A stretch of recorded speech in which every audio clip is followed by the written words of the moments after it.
হোক ঠান্ডা, আমি তো বলেছি আমি খাবো না। একটু খোলাখুলি বলো তো মা, তুমি কি শুধু এবারে চাই খাবে না, নাকি অন্য খাবারও খাবে না?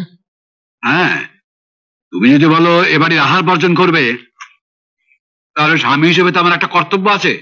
চাটা খেয়ে নিয়ে আশেপাশে আমাকে একটা হোটেল খুঁজে বার করতে হবে, যেখানে গিয়ে তুমি দুবেলা খেয়ে আসবে। আমাকে ঠাট্টা না করে সেদিনটার জন্য অপেক্ষায় থাকো, যেদিন তোমার বড় ছেলে নিজের বউ বাদে সকলকে হোটেলে খেতে পাঠাবে। বড়দা যদি হোটেলেই পাঠায়, পাড়ার হোটেলে পাঠাবে কেন?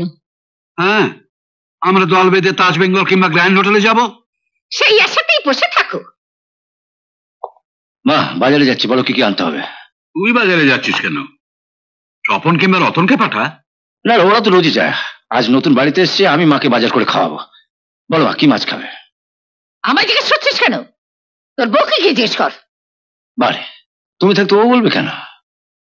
আমি থাকতে ও যখন বাড়ির গেটে তালা খুললো, তখন তোকে কিছু বললি না? আমি না বললেও মিনতি তো তোমায় বলেছে। এই বাবাই। আরে বুঝি, তোকে পেটে ধরিনি বলে আজ আমাকে এত বড় অপমান সইতে হলো। তালাটা পর্যন্ত খুলতে দিলি না। তোমাকে তালা খুলতে দেবে কি? তুমি একবার তালা খুললে তো বন্ধ করতেই ভুলে যাও।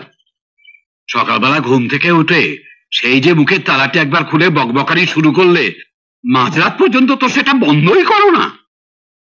বাকি কে সাধে? তোমরা তো আমাকে মানুষ বলেই গণ্য করো না। মানুষ বলে গণ্য করবো কি করে? মানুষ কাঁদলে তো চোখ দিয়ে জল পড়ে। তোমার চোখের উপর থেকে আঁচড়টা সরিয়ে একটু দেখাও দেখি, কপটা জল পড়েছে।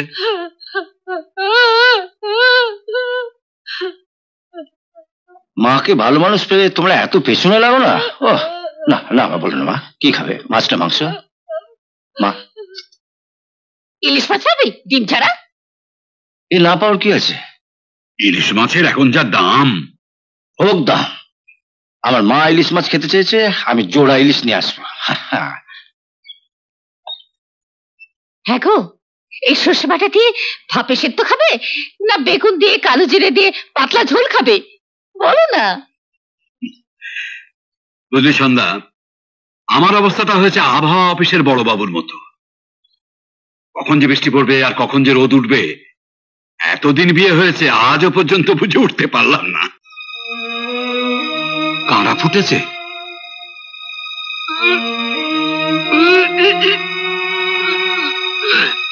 দাঁড়াও, বৌমাকে বলে দুটো ভাতের দলা নিয়ে আসি, না চিবিয়ে গিলে ফেলবে।